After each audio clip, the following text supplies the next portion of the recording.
चला आज पुरी भाजी बनवूया। 2 मोठे बटाटे स्वच्छ धुवून मध्ये कापून कुकरला लावून घ्यायचे आहेत आपल्याला।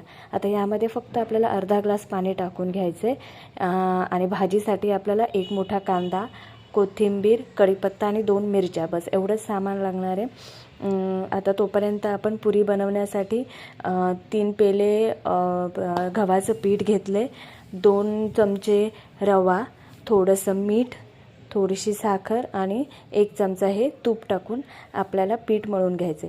200 ते 250 ml पाणी आपल्याला इथे लागले पीठ मळण्यासाठी।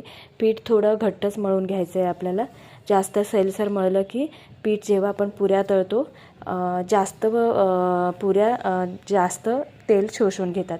आता आपण कांदा कापून घ्यायचा आहे, अशा प्रकारे बारीक कांदा कापून घेतला आहे आणि आपली आता बटाटी तयार आहे। जी बटाटी उकडलेली आहे ती आपल्याला साल काढून घ्यायचं आहे त्याचं आणि त्याचे असे तुकडे करून घ्यायचे आहेत। अशा प्रकारे बारीक तुकडे करून घ्यायचे जी बटाटी आपण उकडलेली बटाटी आहे त्याची।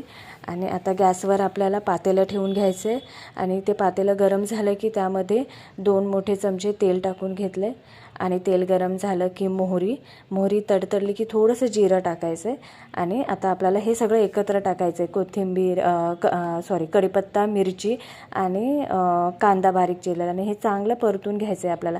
याच्यामध्ये आपल्याला काही एक्स्ट्रा ॲड करायचं नाही आहे। आपल्याला काही एक्स्ट्रा ॲड करायचं नाही आहे मीन्स आपल्याला आलं लसूण याच्यामध्ये टाकायचं नाही आहे। आला लसणाचा उग्र वास येतो, मुलं आवडीने ही भाजी खात नाही, म्हणून मी याच्यामध्ये आलं लसूण टाकत नाही।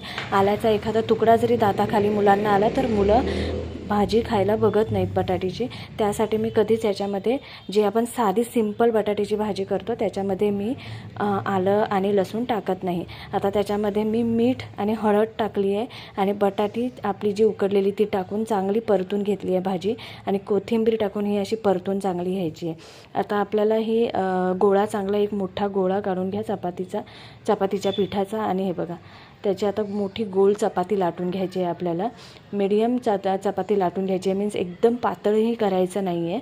आणि हे बघा अशा प्रकारे मोठी चपाती आपल्याला लाटून घ्यायची आहे आणि आता पेला घेऊन त्याचे गोल पुरीप्रमाणे आकार काढून घ्यायचे आहेत। हे बघा अशा प्रकारे हे आता आपल्याला पुरी तयार आहेत तळण्यासाठी। हे बघा अशा प्रकारे आपल्या पुऱ्या तळण्यासाठी तयार आहेत